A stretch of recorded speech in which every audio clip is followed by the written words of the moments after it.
تو آخر کیا وجہ ہے کہ متعدد آپریشن خیبر پختونخوا کے اندر کرنے کے باوجود بھی ان مسلح جتھوں امن دشمنوں کی جو لاجسٹک سپورٹ ہے وہ ختم نہیں ہو رہی ہے؟ جن کو ابھی ہم دہشت گرد کہہ رہے ہیں، دے ور بینگ کالڈ ایز مجاہدین جب افغان جہاد ہو رہی تھی، بلکہ یہاں کے لوگوں کو کہا گیا کہ افغانستان میں جو جنگ ہے that is a holy war, that is جہاد۔ تو یہ جو امن کمیٹیوں کے ذریعے ان عناصر کے خلاف لڑنے کا جو فیصلہ ہے یا یہ جو حکمت عملی ہے، آپ کو بطور ایک صحافی اور گراؤنڈ ریالٹیز کو سمجھتے ہوئے آپ کو درست نظر آتی ہے؟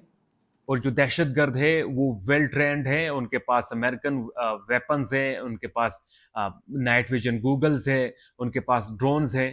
آپ کی امن کمیٹیوں کے پاس کیا ہے؟ ان کے پاس AK-47 ہے یا زیادہ سے زیادہ راکٹ لانچرز ہیں، سو دے کی not fight with the militants. Pakistan Afghanistan کے تعلقات مستقبل کا منظرنامہ آپ کیا دیکھتے ہیں؟ دوست کو تبدیل کر سکتے ہیں لیکن آپ پڑوسی کو چینج نہیں کر سکتے۔ بسم اللہ الرحمن الرحیم، السلام علیکم ناظرین، میں ہوں رضا عباس، اور ایک طویل مصروفیت کے بعد دوبارہ اس سلسلے کو ہم بحال کر رہے ہیں اور کوشش کر رہے ہیں کہ یہ سلسلہ انشاءاللہ آپ کی دعاؤں سے، آپ کے تعاون سے جاری و ساری رہے۔ اس نشست کے اندر ہم ہمیشہ کوشش یہ کرتے ہیں کہ مختصر سوالات ہوں، لیکن ان کا ایک تفصیلی یا ایک جامع قسم کا جواب ہماری مہمان شخصیت کی طرف سے آ جائے۔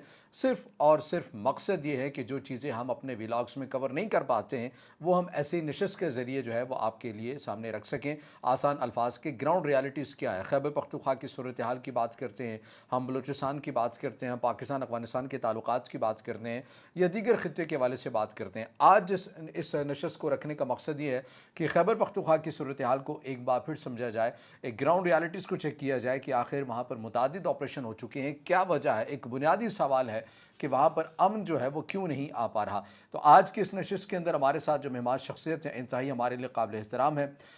ایک طویل ان کا سفر ہے صحافت کے میدان کے اندر، بالخصوص خیبر پختونخوا کے ان تمام تر چیزوں کو، پیچیدگیوں کو سمجھتے ہیں اور انہی سے آسان الفاظ میں سمجھنے کی کوشش کریں گے کہ ایگزیکٹلی خیبر پختونخوا کے اندر کیا چل رہا ہے۔ ہمارے ساتھ انتہائی قابل احترام جناب مدثر حسین صاحب موجود ہیں۔ مدثر بھائی بہت شکریہ، آپ نے اپنا قیمتی وقت دیا۔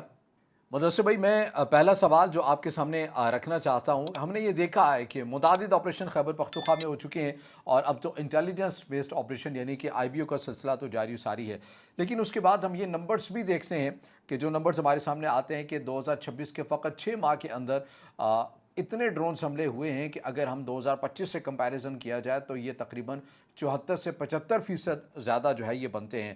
تو آخر کیا وجہ ہے کہ متعدد آپریشن خیبر پختونخوا کے اندر کرنے کے باوجود بھی ان مسلح جتھوں امن دشمنوں کی جو لاجسٹک سپورٹ ہے وہ ختم نہیں ہو رہی ہے؟ سب سے پہلے تو میری طرف سے آپ کے تمام دیکھنے والے کو السلام علیکم۔ دہشت گردی اس لیے خیبر پختونخوا میں ختم نہیں ہو رہی کیونکہ دہشت گردی ایک پیچیدہ ایشو ہے، اس کو ہم جسٹ ملٹری آپریشنز کے ذریعے کنٹرول نہیں کر سکتے۔ دہشت گردی اس لیے ختم نہیں ہو رہی کیونکہ خیبر پختونخوا کے قبائلی علاقے لانچنگ پیڈز ہوا کرتے تھے جن کو ابھی ہم دہشت گرد کہہ رہے ہیں، دے ور بینگ کالڈ ایز مجاہدین جب افغان جہاد ہو رہی تھی، بلکہ یہاں کے لوگوں کو کہا گیا کہ افغانستان میں جو جنگ ہے that is a holy war, that is جہاد۔ پھر اسی طریقے سے دہشت گردی کی ایک نرسری بنائی گئی، ملیٹنسی کی نرسری بنائی گئی، اس کو سپورٹ کیا گیا، یہاں کی پبلک کو موٹیویٹ کیا گیا، ان کو موبلائز کیا گیا، اور یوں دہشت گردی یا ملیٹنسی ایک تناور درخت کی شکل اختیار کر گئی۔ تو جب تک آپ اس درخت کی جڑیں نہیں کاٹیں گے تو آپ دہشت گردی کو ختم ہی نہیں کر سکتے۔ اور اس ملیٹنسی کی جڑیں جو ہے وہ غربت میں ہے، اس ملیٹنسی کی جڑیں ریلیجیس ایکسٹریمزم میں ہے، اس ملیٹنسی کی جڑیں جو ہے وہ یہاں کی قبائلی نظام میں ہے، اس ملیٹنسی کی جڑیں اسٹیٹ کی طرف سے ماضی کی گئی غلطیوں میں ہے۔ So this is one of the reason کہ ہم کہہ سکتے ہیں کہ باوجود ملٹری آپریشنز کے ملیٹنسی اس وقت KP سے ختم نہیں ہو پا رہی۔ بالکل، آپ نے جس طرح پہلے سوال کا ایک تفصیلی جواب دیا، میں یہ بھی جاننا چاہتا ہوں مدثر بھائی کہ ہم ایک رائے تو یہ موجود ہے نا کہ بہرحال کہ یہ جو خیبر پختونخوا کے اندر جہاں پر فورسز لڑتے ہیں، پولیس لڑتی ہے، پاکستان کی آرمی لڑتی ہے، تو وہیں پر امن کمیٹی ہیں وہ بھی اپنے تئیں جو ہے ان عناصر کے خلاف لڑتی ہیں۔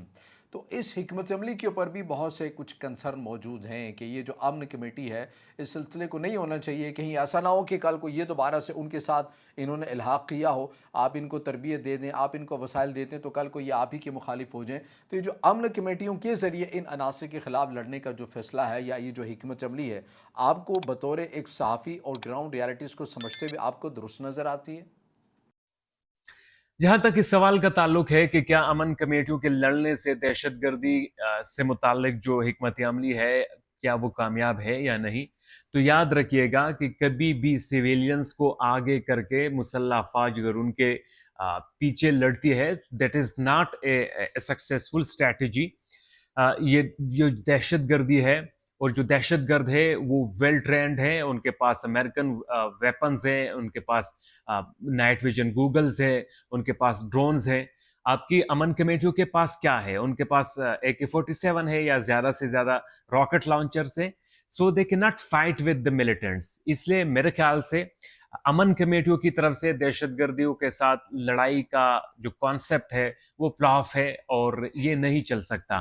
ہاں، امن کمیٹیوں کے آگے آنے سے علاقے میں دہشت گردی ڈسکریج ہوگی، لیکن اگر امن کمیٹیاں لشکر بنا کر ان سے لڑنا شروع کرتی ہے تو اس طرح نہیں ہو سکتا، کیونکہ ہم نے ماضی میں دیکھا ہے امن کمیٹیوں کے مشران کو، ان کے لیڈرز کو اور ان کے کارکنوں کو ٹارگٹ کیا گیا اور ان کو بروٹلی کیلڈ کیا گیا۔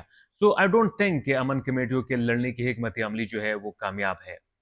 بہت بہتر ہو گیا مدثر بھائی۔ میں آپ کا جو ایک آخری کمنٹ ہے ایک تجزیے کی صورت میں، اسسمنٹ کی صورت میں آپ سے لینا چاہوں گا۔ پاکستان افغانستان کے تعلقات مستقبل کا منظرنامہ آپ کیا دیکھتے ہیں؟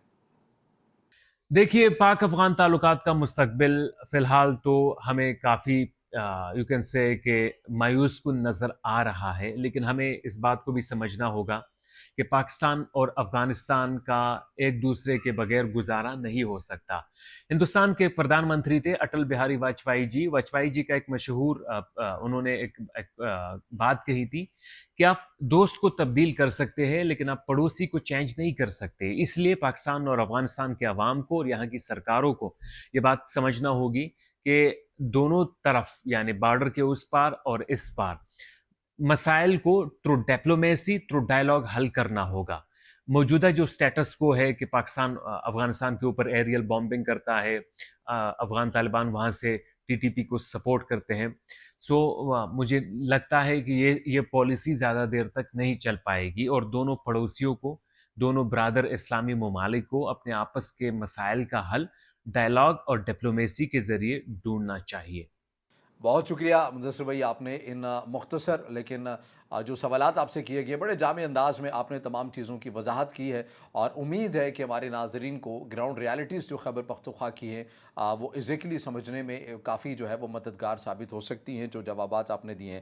تو ناظرین، یہ گفتگو آپ نے ملاحظہ کی ہے، اب آپ کی اپنی کوئی الگ سے کوئی رائے ہو، تجزیہ ہو، آپ ضرور کمنٹ میں اظہار خیال کیجیے گا۔ ویڈیو کو آپ نے لائک کرنا ہے، دوستوں کے ساتھ شیئر بھی کرنا ہے، اور ہمارے اس چینل کو زیادہ سے زیادہ سبسکرائب بھی کرنا ہے۔